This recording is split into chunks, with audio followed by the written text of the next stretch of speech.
es hablar hoy sobre técnicas utilizadas para estudiar los microbiomas. Entonces, como les comenté anteriormente, algunas cosas se pueden, y la asociación entre el microbioma y algunas enfermedades se pueden en humanos, normalmente se estudian a través principalmente de aislar de las heces, se extrae ADN, ARN y luego se ven la asociación del genotipo con el fenotipo en el paciente.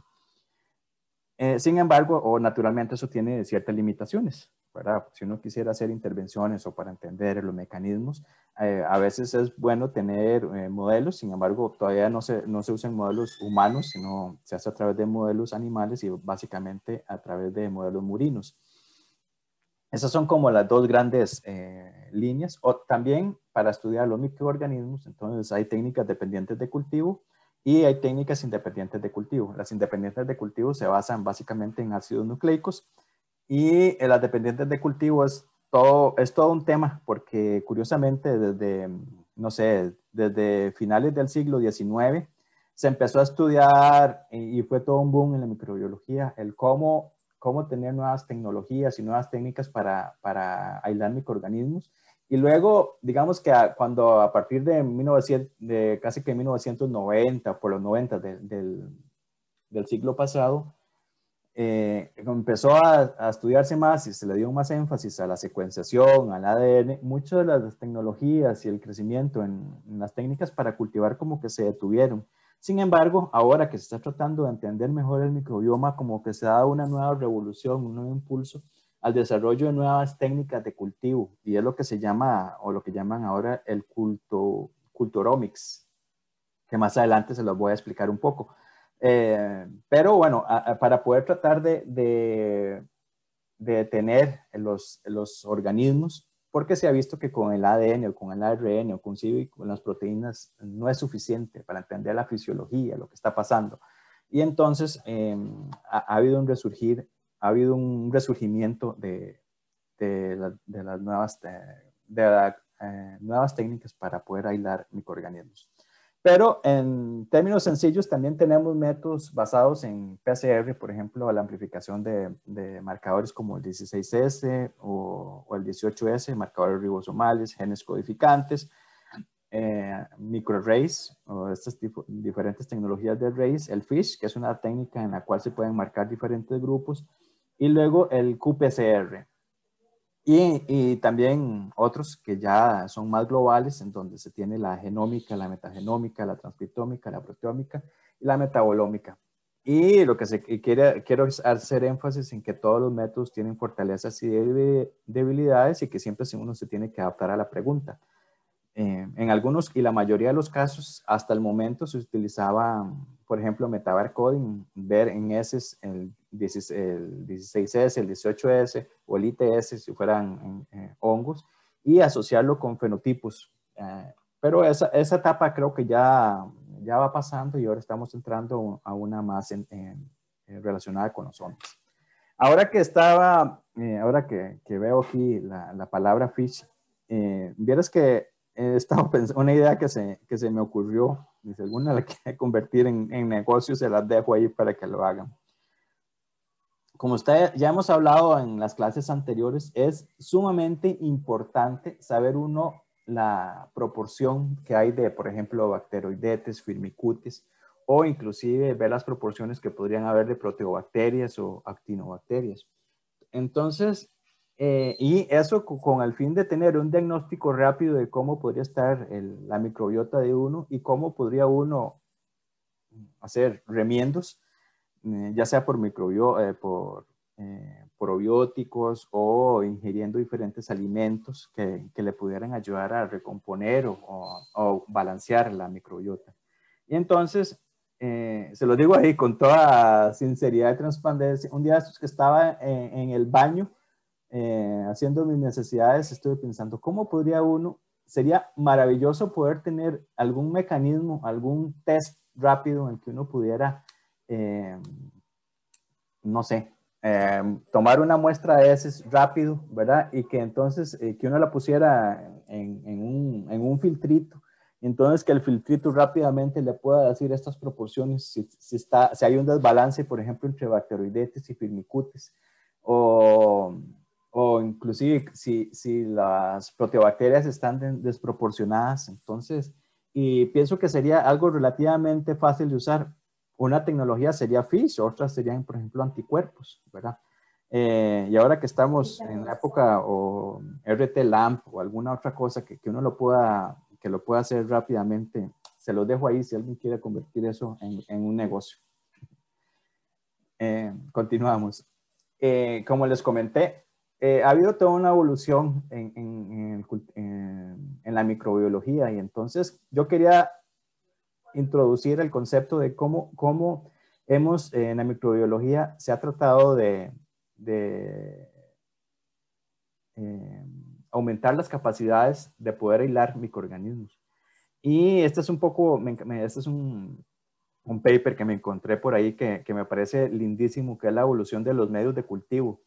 Y bueno, tal vez comentarles nada más los que están con un bombillito, que me parecieron algunos hitos interesantes. Bueno, el primero en 1673, que Van Leeuwenhoek fue el primero en observar las células de bacterias, ¿verdad? Con el microscopio. Pero fue otro hito que me pareció muy curioso y muy interesante. Tal vez les cuento brevemente la historia. Es en 1817, Bartolomeo Vicio descubrió la serratia en las hostias. Entonces, yo no sé si ustedes saben la historia, pero es interesantísima. En la religiosidad católica existe creo que es una festividad que se llama la transfiguración, no sé si transmutación. Bueno, lo que se dice es que la carne, perdón, el pan se transforma en sangre, es decir, bueno, que el pan se transforma en carne, ¿verdad? Y eso porque en algún momento las hostias estaban blancas, ¿verdad? Y las ponían a la luz y luego se ponían rojas, ¿verdad? Entonces eso lo asociaron con un fenómeno, pero fue Bartolomeo Vicio quien descubrió que era en realidad una bacteria, la bacteria estaba colonizando el tejido de la hostia, y que cuando se expone la luz secretaba un pigmento que se ponía en rojo. Y no sé si ustedes han visto una serratia en cultivo, pero es un rojo hermosísimo, un rojo intenso. Y bueno, él fue el primero en decir que eso se relacionaba con una bacteria. Años después, en 1860, fue Luis Pasteur el que crea el primer medio de cultivo, en medios de cultivo líquidos, que curiosamente, no sé si saben la historia un poco del científico costarricense Clodomiro Picado, que trabajó en Francia también. Él empezó a usar medios de cultivo también, y muchos de los medios cultivos similares a los que usaba Pasteur más bien se basaban con agua de coco o agua de pipa, que era un medio de cultivo también que tenía las condiciones, las sales, las vitaminas y los azúcares como para crecer microorganismos.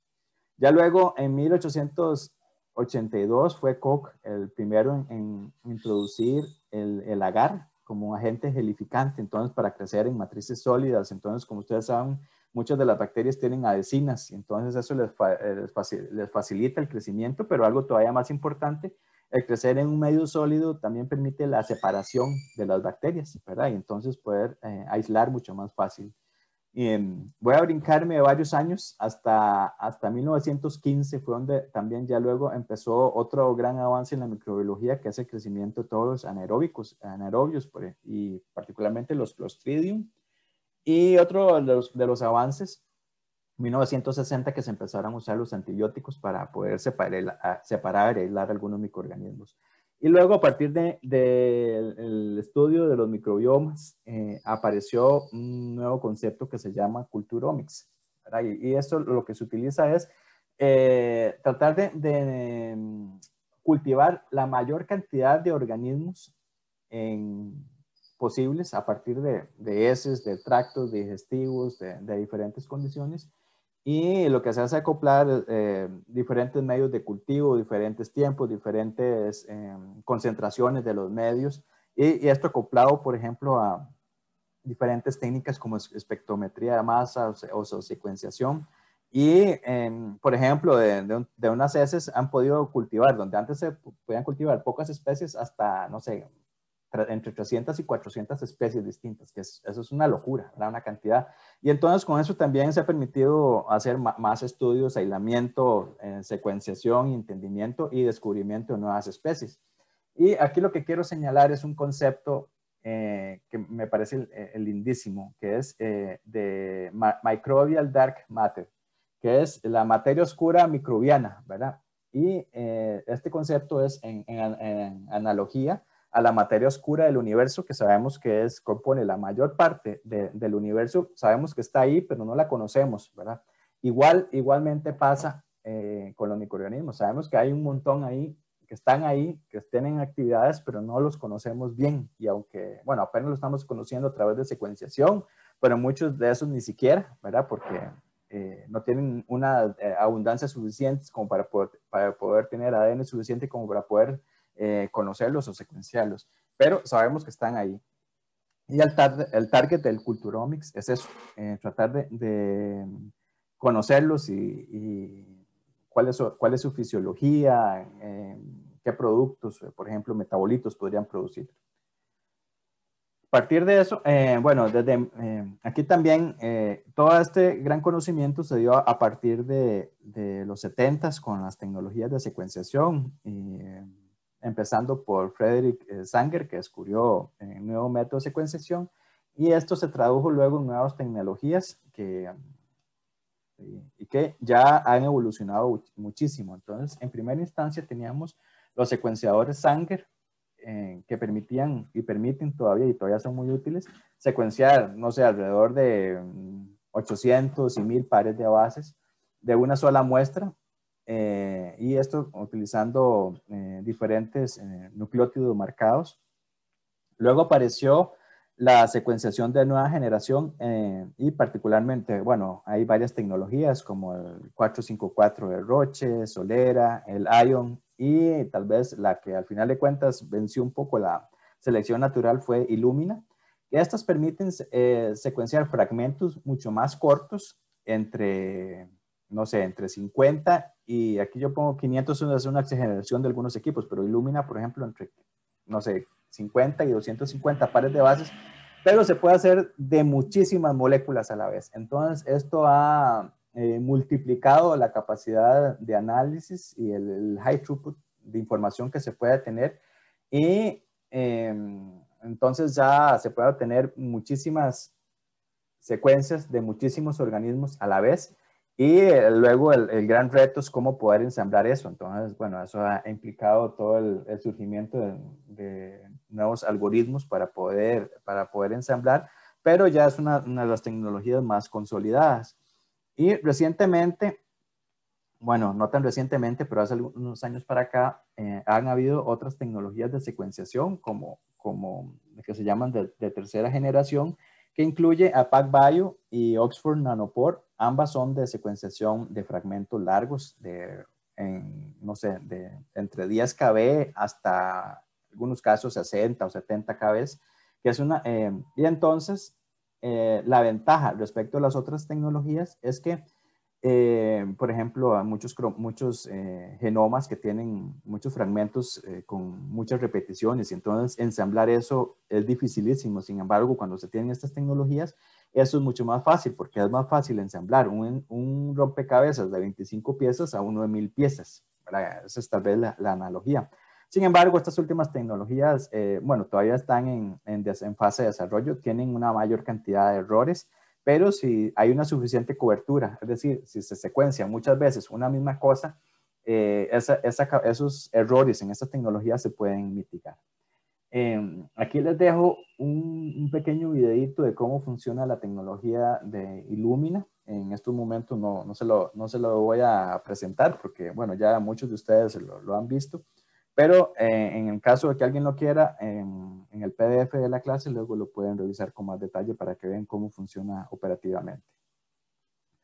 Una de las tecnologías más utilizadas para entender el microbioma, y tal vez la más fácil y la más barata, se llama metabarcoding. Esto consiste básicamente en la extracción de ADN digamos que de heces. Luego se amplifica un marcador molecular como el 16S o el 18S o el ITS. Y luego se hace la secuenciación principalmente con Illumina.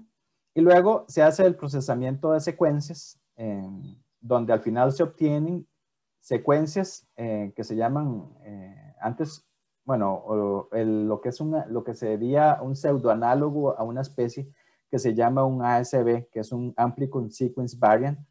Y a partir de esa secuencia, que es, digamos, una pseudoespecie, se obtienen abundancias en las diferentes muestras. Y además, como se tiene la secuencia, se pueden hacer árboles filogenéticos, se pueden comparar con diferentes bases de datos, y a partir de ahí ya se pueden hacer otro tipo de análisis. Entonces, normalmente se hacen análisis bioinformáticos para estimar la riqueza, la diversidad, análisis multivariados, permanovas para ver si hay diferencias entre estadísticas entre las estructuras de las poblaciones de los microorganismos o en diferentes, por ejemplo, en diferentes personas o relacionadas con diferentes patologías, y análisis de redes para ver si hay algunos especies o SBs que son más dominantes o que están relacionados con otros. Y entonces aquí, en este campo hay muchísimo software que se utilizan para analizar. Por ejemplo, uno es Mothur, el otro es KIME, el otro es más moderno, Dada2. Y luego hay diferentes bases de datos. Bueno, hay otros software en línea, como Kita o Galaxy. Hay bases de datos que se utilizan para comparar. Entonces, por ejemplo, Silva para toda la información de los ribosomales del 16S o Green Genes. Hay software para buscar la relación entre, para hacer asignación taxonómica como Decipher. O Unite es una base de datos de IPS para hongos, o la clásica que es el NCBI.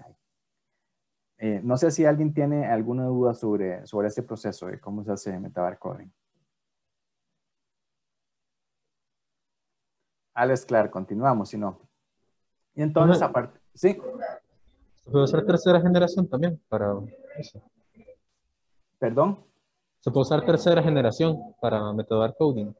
Se puede usar bueno, de hecho se está usando porque la tendencia ahora es, bueno, es deseable, ¿verdad? O puede ayudar a mejorar la asignación taxonómica principalmente. Entonces, por ejemplo, uno podría secuenciar todo el ribosomal, no solamente un fragmento, sino tener todo. Y a partir de ahí, entonces, la asignación taxonómica es mucho más robusta.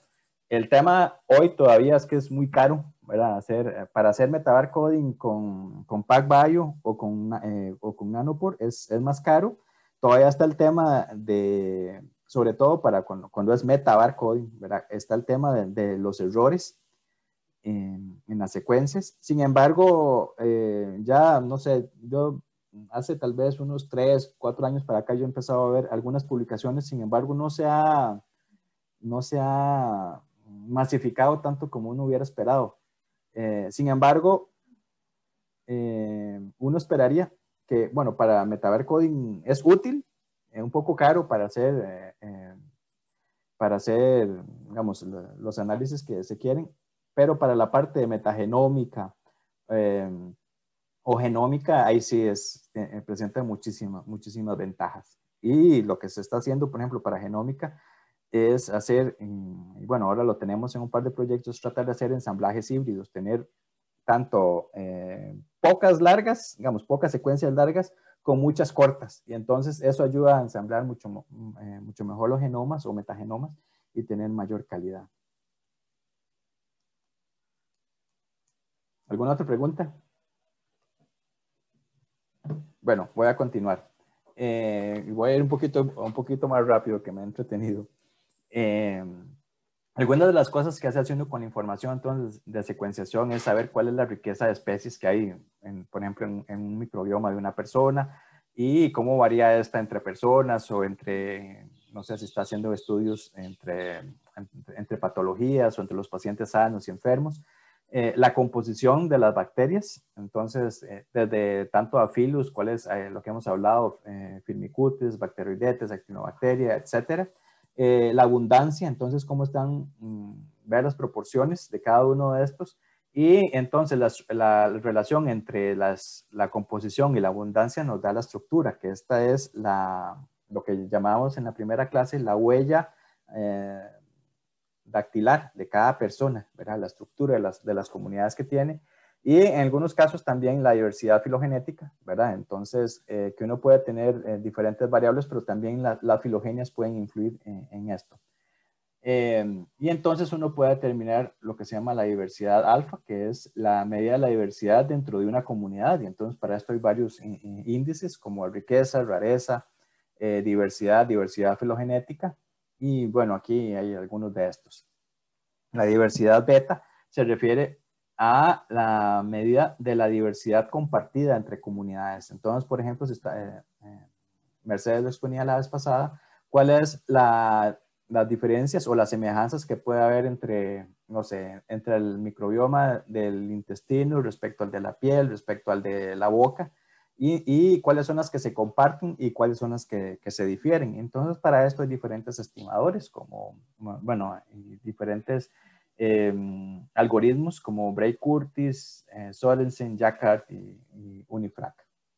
También se puede hacer análisis multivariados, que normalmente son una representación gráfica de cuánto se parecen o se diferencian la estructura de las muestras. Entonces, normalmente las muestras que son más similares aparecen más juntas entre sí y las más diferentes aparecen más separadas. Entonces, bueno, aquí uno ve cómo se agrupan. Y aunque no es un análisis estadístico profundo, sino simplemente para ver ciertos patrones, sí le permite ver algunos patrones, ¿verdad? Que luego, si se quiere hacer una comparación más estadística, más robusta, se hace a través de análisis como Permanova. Hay diferentes tipos de análisis multivariados y esto tiene que ver mucho con el tipo de datos que se tienen, pero entonces está el NMDS, el PCA, CCA, análisis de correspondencia canónica o RDA, por ejemplo. Y también normalmente se hacen análisis de redes y esto es lo que tiene normalmente las comunidades tienen una estructura y están influenciadas por ejemplo, las coocurrencias e interacciones entre especies. Entonces, este es otro tipo de análisis que tiene que ver más bien entre las relaciones que pueden haber entre especies. Entonces, uno puede ver que, por ejemplo, pacientes lactantes respecto a los que toman leche materna versus los que tienen biberón, entonces uno puede ver que las poblaciones de tales bacterias son más abundantes, pero además están más altamente relacionadas en cierto caso respecto al otro caso. Entonces, las redes van a variar y es otro tipo de análisis que se puede hacer. Aquí quisiera comentarles entonces que tenemos, con el crecimiento de las tecnologías de secuenciación, hoy se puede hacer genómica. Cuando se analiza un aislamiento, cuando se tiene cultivo puro, entonces se obtiene ADN y a partir de este ADN se puede ensamblar el genoma y luego se anota, es decir, se ven todas las proteínas que tienen. Eso es lo que normalmente conocemos como genómica, pero como ustedes saben, lo que puede cultivar uno todavía es muy poco y en la naturaleza los microorganismos forman parte de comunidades complejas, en matrices complejas. Entonces, lo que se está haciendo ahora es tratar de aislar el ADN total, por ejemplo, de un suelo o de las heces o, no sé, de la boca. Se secuencia todo ahí voy a usar esta palabra, a lo bruto, ¿verdad? Tener muchísima información y a partir de ahí se empiezan a ensamblar. Bueno, la metagenómica permite tener mucha información, por ejemplo, de quiénes están ahí, si se analizan nada más los ribosomas, o de qué funciones pueden tener los microorganismos, o qué genes están más representados, o inclusive a partir de esas matrices complejas uno puede tratar de aislar o reensamblar algunos genomas de individuos que son particularmente abundantes. Y entonces es más o menos el proceso que se sigue en la metagenómica es, bueno, se tienen las secuencias, se hace filtrado calidad y por un lado uno podría tener información nada más taxonómica. Entonces lo que se hace es tratar lo primero que se hace es el ensamblaje de las secuencias, es decir, cómo todas esas secuencias que son de 250 pares de bases se pueden convertir en fragmentos más largos, es decir, tener, como cuando uno está haciendo un rompecabezas, entonces primeramente tiene piezas individuales y luego tiene pedacitos que son juntos, y algunos de esos pedacitos, por ejemplo, pueden codificar para genes ribosomales. Entonces, cuando uno tiene esos genes ribosomales, ya los puede comparar con bases de datos de referencia, y entonces uno puede decir cuál es la taxonomía de los organismos que están ahí. Lo otro es, como cuando tiene estos pedacitos, ¿verdad? Que se llaman contigs, que son pedacitos más largos, también muchos de esos no solamente corresponden a ribosomales, sino también corresponden a otros genes, ¿verdad? Entonces, esos genes se pueden buscar los Open Reading Frames, y a partir de ahí se pueden anotar, se comparan con diferentes bases de datos para ver a cuáles proteínas se parecen. Entonces, uno puede también tener una información sobre las diferentes vías metabólicas, las diferentes funciones que presentan en cada muestra. Y a partir de esto se puede tener, sí, una información más, por ejemplo, de las vías metabólicas que son más predominantes en los microorganismos que están en cierta condición. Otra de las cosas que se hace con la metagenómica es esto que les dije, que es el establecimiento de MACs. Y para esto hay un concepto que se llama binning, que es cómo encontrar organismos pseudo o especies, voy a decir pseudoespecies o grupos que sean organismos únicos dentro de ese conglomerado total. Y entonces para esto hay diferentes programas, aquí no sé, pero tal vez el más usado son uno que se llama aquí MaxBin y el otro MetaBat, pero es a partir como dentro de una matriz compleja, cómo puedo encontrar organismos individuales. Entonces, resulta que dentro de esa matriz compleja uno puede encontrar los organismos, primero, tal cuales tienen uso de frecuencias de tetranucleótidos particulares, entonces, que los hacen diferenciarse de unos de otros. O hay especies que tienen alto contenido GC y otras que son más bajas, entonces ya le va permitiendo separar. O con los ribosomales también uno puede, cuando hay información, ya puede dar cierta clasificación taxonómica, entonces ya va como separando mejor, o inclusive una clasificación diferencial de la cobertura. Entonces una especie, por ejemplo, si es muy abundante, va a tener mayor cantidad de secuencias que una que es poco abundante, y entonces por eso es que la combinación de estas cuatro características le permite uno a veces tener genomas cuasi completos, nuevamente entre un 60 y un 95% del genoma de estos organismos que estaban ahí en una matriz compleja y que normalmente son los más abundantes, pero permite reconstruir información, entonces, no solamente de los genes que están ahí o la clasificación taxonómica, sino de organismos individuales. Esto es como encontrar la aguja o las agujas en un pajar, pero dichosamente hay diferentes mecanismos estadísticos para poder lograrlo. Y entonces, en cuanto a esto, hay dos conceptos, dos tecnologías en las cuales uno normalmente habla, que es el Metagenome Assembled Genomes, que son estos genomas que se han derivado a partir de matrices complejas de información, pero también existe otra tecnología que se llama los SAGs, que son Single Amplified Genomes. Esto funciona así.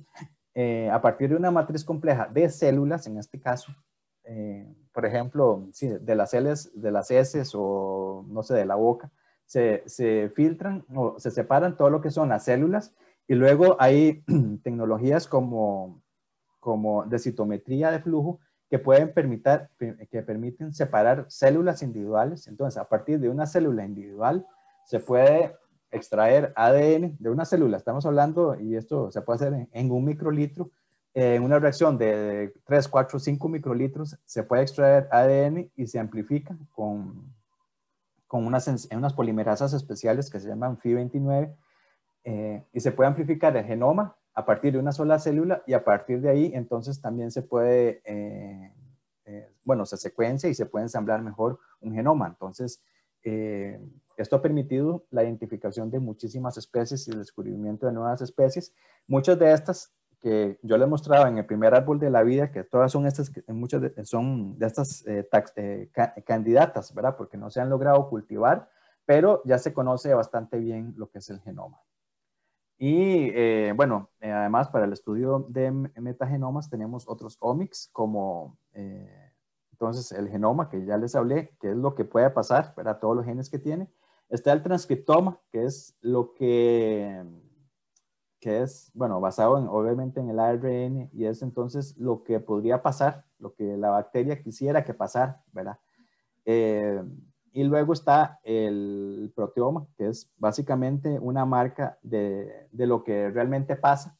Y entre el transcriptoma y el proteoma, o sea, pueden pasar muchísimas cosas, ¿verdad? Entonces, yo personalmente no me gusta mucho la transcriptómica porque eso es un estado intermedio que puede variar muchísimo. Y entonces no necesariamente es un buen reflejo, digamos, cuando uno hace un experimento y los experimentos se hacen normalmente a, no sé, 30 minutos o dependiendo del tiempo de generación de las bacterias, pero bueno, el tema es que es un indicador de lo que podría pasar, el proteoma es lo que realmente pasa y el metaboloma también de lo que se produjo, sin embargo, también hay ciertas limitaciones para estudiar metabolomas, pero esto tiene que ver más con los algoritmos y cómo se procesa la información, porque todavía es muy variable. Entonces, para mí hasta el momento, de todas estas, las más robustas son primero la genómica y en segundo lugar la proteómica, que dan de lo que pueda pasar y que es casi que invariable, y el proteoma, dependiendo de la condición, ¿verdad? Y si uno hace un experimento, da muy buena información de lo que realmente pasó. Y básicamente, bueno, los flujos de trabajo en transcriptómica, entonces tenemos, por ejemplo, de pacientes con diferentes condiciones, se toman muestras del ARN, se pasa a ADN copia y luego esto se secuencia. Y a partir de ahí uno pueda tener información de cuáles genes se sobreregularon, cuáles no se regularon de una manera menor. Con eso también se pueden tener información de taxonomía o se pueden hacer redes. El flujo de trabajo en proteómica, entonces normalmente tenemos las muestras de heces o el intestino, se extraen las proteínas totales. Normalmente se hacen digestiones y estas digestiones luego se pasan por equipos de cromatografía líquida, que son súper sensibles. Hoy las tecnologías han avanzado muchísimo. Y luego, y en cantidad de aminoácidos que van desde 9 hasta, no sé, hasta, creo que no llegan algunos máximos 100 y resto. Y esto luego se compara con las bases de datos y entonces se puede decir más o menos cuáles son las proteínas más abundantes, cuáles también, cuáles en cierta condición respecto a un control aumentaron o cuáles bajaron. Y tenemos la metabolómica también, en la cual, por ejemplo, se tiene una muestra de heces, luego estas se preparan en más de diferentes tipos de cromatografías, luego se analizan, normalmente se utilizan dos tipos de espectrometría de masas o resonancia magnética, y a partir de ahí los metabolitos se ensamblan y se comparan con diferentes bases de datos y se puede tener un perfil. Ok, de esta manera termino.